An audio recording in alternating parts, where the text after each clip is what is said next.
Alright, so today's video is about test 1.2 review. So let's start with number 1. So number 1 says solve the following for x, graph any inequalities on the number line. So the first one, if I'm going to solve for x, the first thing I have to do is distribute the negative. So it becomes 2x minus 3x minus 1 equals 10.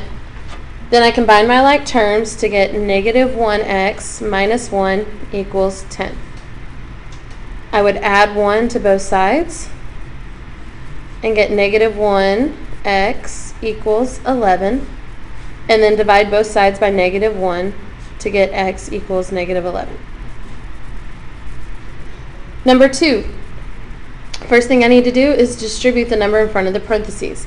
So I end up with 4x minus 12 plus 5x equals 39. So when I combine my like terms, I have 9x minus 12 equals 39. So then I need to add 12 to both sides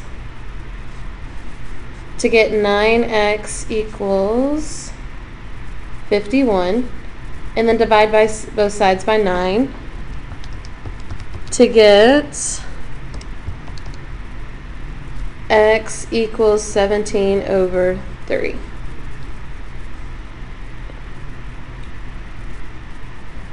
Number 3, first thing I need to do is subtract 18 from both sides, so I get 3x equals negative 18, and then I divide both sides by 3 to get x equals negative 6.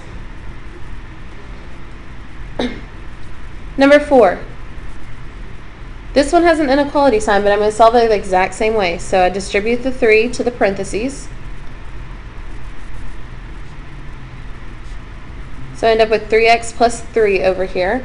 And then I combine my like terms on the same side, so that leaves me 1x is greater than or equal to 3x plus 3. And then I need to get my x's on the same side, so I'm going to subtract 3x from both sides. So I get negative 2x is greater than or equal to 3. And the last step would be to divide by negative 2. And when I divide by a negative number, I know it flips the sign around. So x is less than or equal to negative 3/2. And if I were to graph this on the number line, negative 3/2, negative 1, negative 2, I know that I would put a circle around negative 3/2 and color it in, and I would shade to the left. Number 5, you distribute the negative to what's inside the parentheses. So negative 6x minus 1 plus 4x is less than 4 minus 16. I'm going to combine my like terms on the same side. So negative 2x minus 1 is less than negative 12. Then I'm going to add 1 to both sides to get negative 2x is less than negative 11. And then I'm going to divide by negative 2. So again, I'm dividing by a negative number, so the sign has to flip. So x is greater than 11/2. So if I were to graph this on the number line,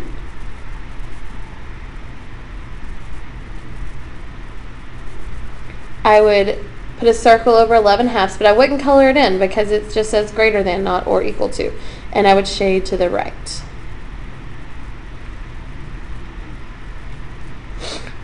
And then this last one, I need to get my x's on the same side, so I'm going to add 3x to both sides. So I end up with 5x plus 4 is greater than negative 11. And then I need to subtract 4 from both sides, so I get 5x is greater than negative 15. And then divide by 5, so x is greater than negative 3. So again, I draw my number line, I put negative 3, negative 4, negative 2, put a circle around negative 3, and shade to the right. Alright, so let's look at sequences. So let's write an expression that can be used to find the nth term of the sequence. So the first thing I need to do is look at how much my my sequence is changing each time. So in this case, it's plus 4.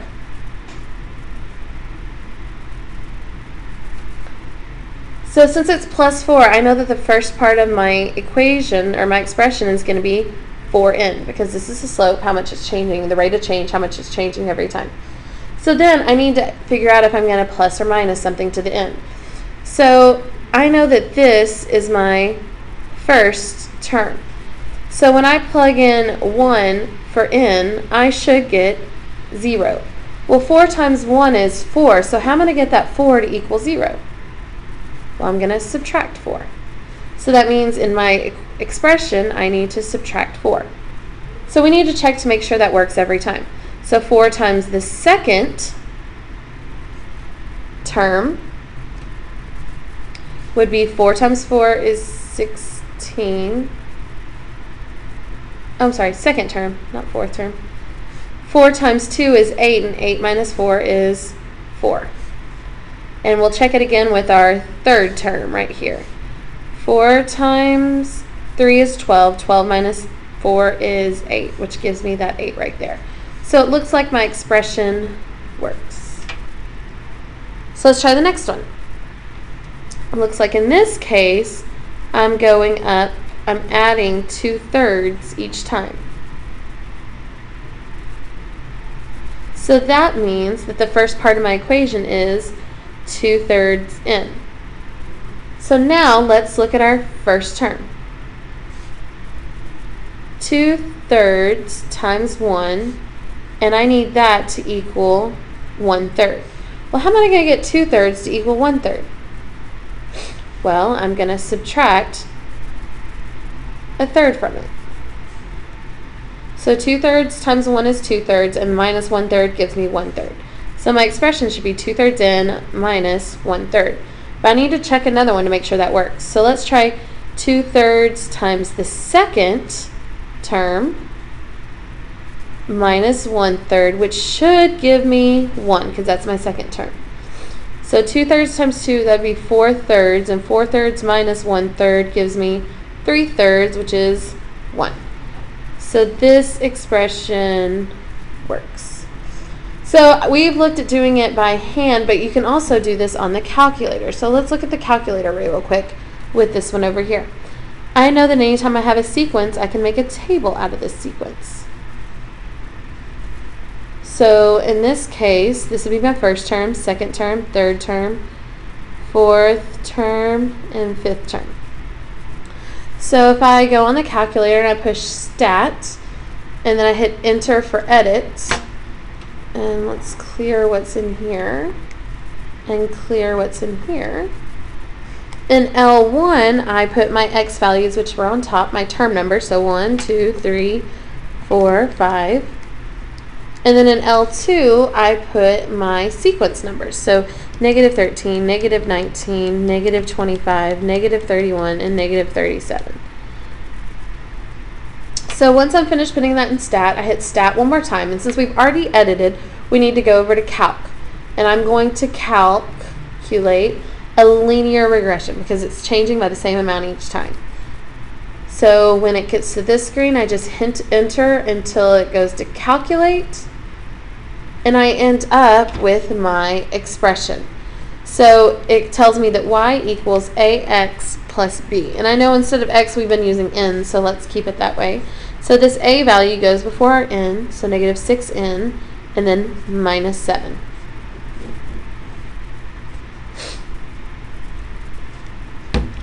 Alright, let's look at 10 through 12. So it says fill in the table, set of points, and mapping for each of the following equations or expressions. So let's look at the first one. The first one says y equals 2x squared plus 1. So if I want to fill in the table, I put in these numbers for x and then find out what the y value is. So y equals 2 times 0 squared plus 1. So 0 squared is 0, times 2 would be 0, plus 1 would be 1. Now I do the next one, y equals 2 times 2 squared plus 1. Well, 2 squared is 4, 4 times 2 is 8, and 8 plus 1 is 9. So there is another way you can do this. If you're on your calculator, you can go to the y equals part of your calculator. And when you go to the y equals part of your calculator, you can type in this expression or this equation. So 2x squared plus 1. Once I've finished typing in the equation, I can look at the table. So up here you see table written in blue. So that means we need to push second and then this button to take us to the table.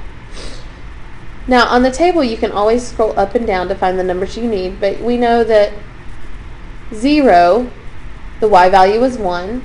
At 2, the y value is 9. At 4, the y value should be 33. And at 8, the y value should be 129. And we can do the same thing to fill in the points.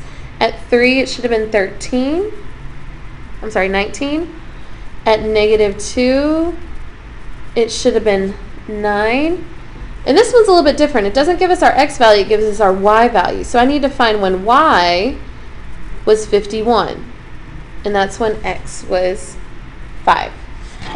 So if I were going to do a mapping of this, let's just do a mapping of these points right here. Negative 2, 3, and 5. 9, 19, and 51. So negative 2 goes to 9, 3 goes to 19, and 5 goes to 51. Alright, number 11 can be done the same way. So if I'm looking for the negative 1 term, I would say negative 3 times negative 1 plus 8 would give me 3 plus 8, which is 11. Or again, we can type them into our calculator and go to the y equals part and type in negative 3, but instead of n, we'll put x. Sorry, let me clear what's in here. Negative 3x plus 8, and then go to the table. And we see the table gives us all this information. For negative 11, it was, or for negative 1, it was 11. For 0, 8. For 2, it was 2. And for 4, it was negative 4. So then we fill in these as well. See, for 20, it should have been negative 52. For 4, it was negative 4. And for 10, it was negative 22. And again, we're going to take these points and we're going to put them on our mapping. So always write my mappings from smallest to largest. So negative 4, or 4 goes with negative 4, 10 goes with negative 22, and 20 goes with negative 52. Now when you get to 12, when you type this into your calculator, you still go to the y equals part, but to write this fraction, you can do it one of two ways. I suggest using the alpha y equals button, because once you do that and you hit enter, it makes a pretty little fraction so you can write everything in. So this would be negative 3x plus 1, and then you push the arrow down to the bottom and you type in number 2. And then you can look at the table from there and find out all your answers. And it gives them to you in fraction form. Alright, so let's move on to the next page. It says, given the algebraic expression 5n plus 3, what are the first 5 terms of the sequence? So remember, we're looking for the first term, second term, third term, fourth term, and fifth term. So that means if I were to plug in 1 for n, so 5 times 1 plus 3, I would get 8. So that would be my first term. 5 times 2 plus 3 would give me my second term. 5 times 3 plus 3 would give me my third. 5 times 4 plus 3 gives me my fourth, and then my fifth would be 5 times 5 plus 3. And remember, this is something else you can also do in your calculator. Number 14, what algebraic expression best represents the relationship between a term and its position in the sequence? So you can do one of two things. You can say I like to make tables sometimes. So the term number, which is our n, and then actual sequence number.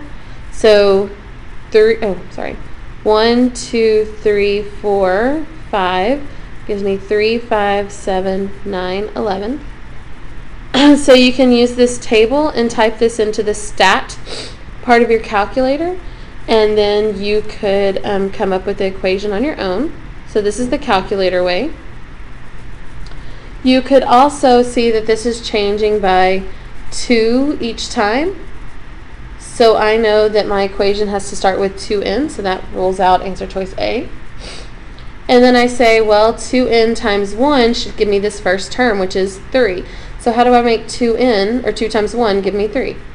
Well, 2 times 1 is 2, and then plus 1 would give me 3. So answer choice C would be my equation. Number 15, which sequence used in the expression 3n plus 4 to describe the relationship between the term in the sequence and its position in the sequence? So one of two ways. You can use the calculator, and anytime you have an expression or equation, you can type that in the y equals part of your calculator, and you would just type in 3x plus 4 and then look at the table. And remember, you're looking for when the sequence is 1, 2, 3, 4. Their sequences always start at 1. Another way is you can just plug 1 into here. 3 times 1 plus 4 would give me the first number in my sequence, which is 7. So I know that rules out B and C. So then the second number in the sequence, 3 times 2 plus 4, should be 10, so that rules out D. So my answer choice is A. Number 16, which of the following relationships represents the algebraic expression 4n minus 2?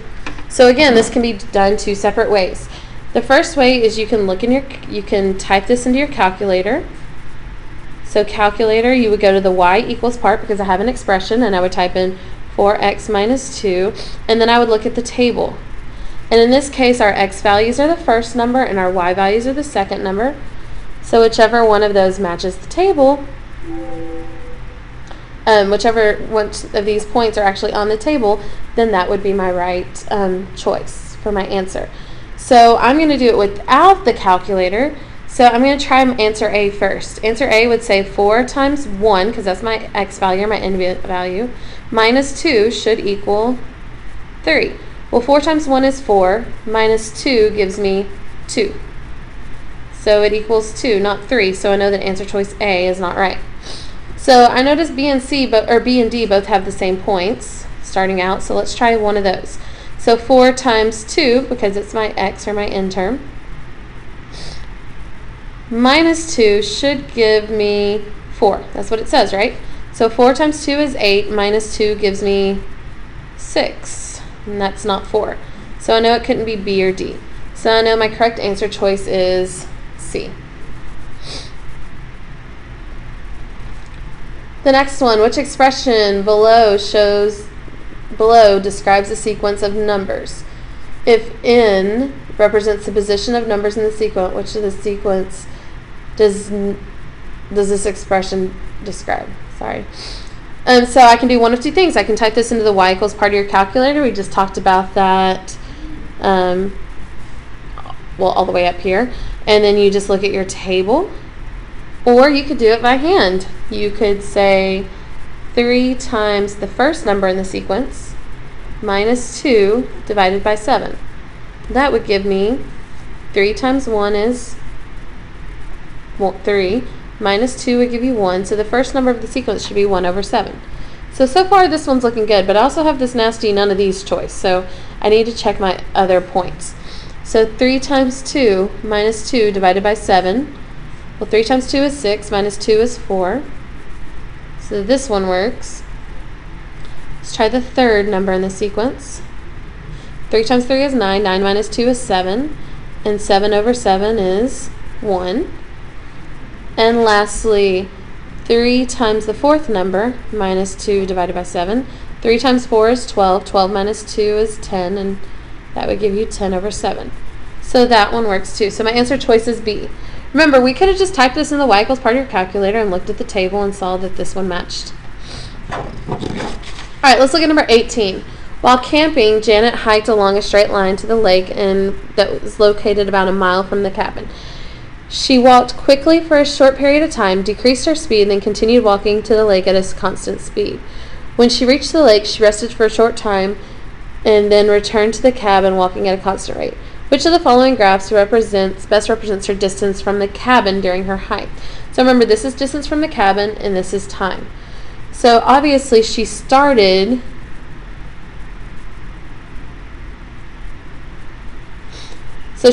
at the cabin, so I know that answer choice A isn't right because she's starting away from the cabin. So it said she walked quickly for a short period of time. So this wouldn't show quickly because it's like not, quickly means a steeper line. Then she decreased her speed and continued walking to the lake at a constant speed. So she decreased her speed and then walked at a constant rate to the lake. So both of these look correct, or all these look correct, right? Because of constant speed right here. When she reached the lake, she rested for a short period of time. So that means there should be some sort of flat line. So I know that this one isn't correct. And then return to the cabin walking at a constant rate. Well, this one's going away from the cabin, so I know my answer choice had to be this one right here, going back toward the cabin. All right, let's look at number 19. Use the graph of the right to answer the questions. What is a reasonable sound absorption for a band frequency of 3,000? So I'll come over here and look at 3,000, and I say maybe, I don't know, 15% or anything between 15 and 20%. Maybe 18% is a better number. The next one, would the point 2250 be a reasonable for this data? So here's 2250 and here's 10. Does that fit into this graph? No, because it doesn't fit into the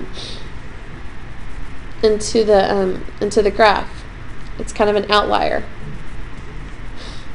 All right, the next one.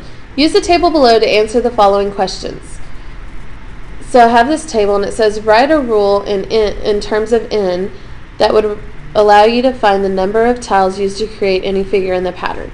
Well, I noticed that this has 3, this has 6, and this one has 9. So I see that it's going up by 3 each time. So I would say 3n, and then 3 times 1 should give me 3 because I have 3 tiles in the first term, right? So do I need to add or subtract anything to get that to equal 3? No, 3 times 1 is 3, and that's what I'm supposed to have. So my rule would be 3n.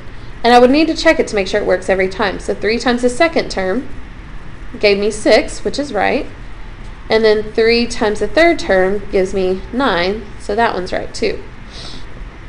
So it says find the rule to find the part. Use your rule from part up here to find which figure is made up of 111 tiles. So I'm looking for the term number. I'm looking for the term number because this is the total number of tiles. So 3n equals 111. So to solve for n, I would divide by 3.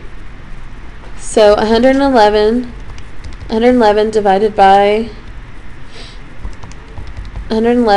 3 gives me the 37th figure. So the next thing I need to do is it says graph, and it says label your x and y axis. So I know this is x and this is y, and x is going to be my figure number, and then y is going to be the number of tiles. So at zero terms, I didn't have any tiles. At 1 term, I had 3 tiles. At 2 terms, I had 6. At 4 terms, at 3 terms, I had 9. At 4 terms, I would have had 12, and so forth and so on.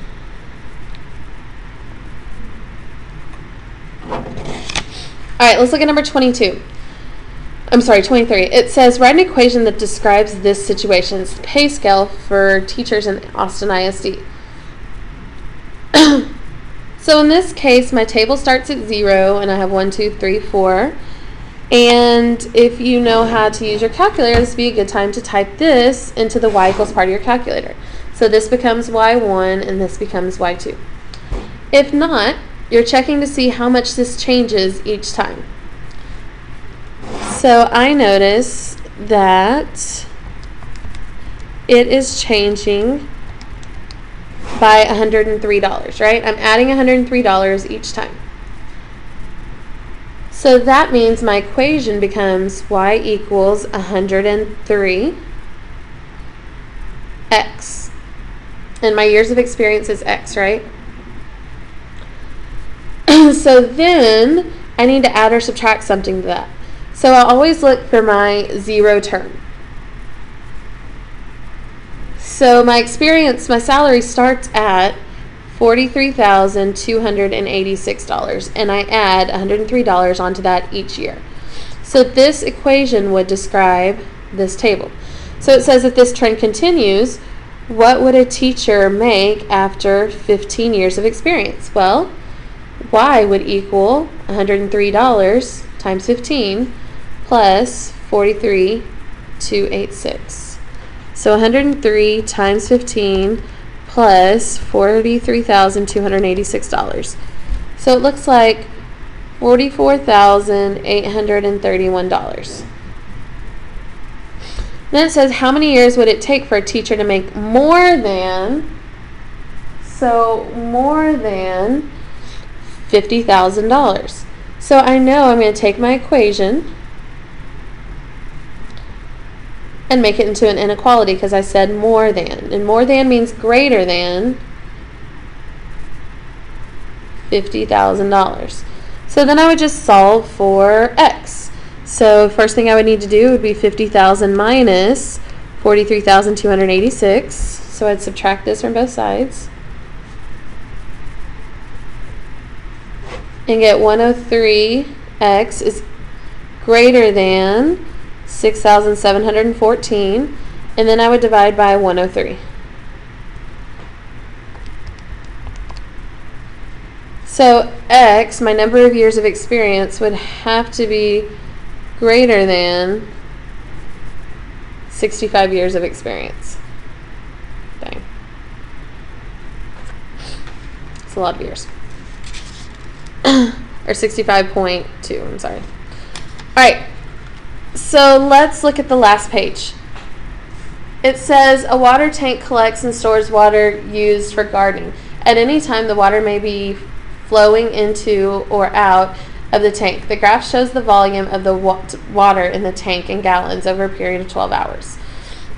So the first question says, what is the volume of the tank after 10 hours? So I come over here and find 10 hours, and I see that the volume was at 50 gallons. How much water did the tank have? How many hours did the tank have 50 gallons of water? So I find 50 gallons of water, and I see it happened twice. It happened at 4 hours, and it happened at 10 hours. So 4 hours and 10 hours. And the last one, how did the volume change between 5 and 6 hours?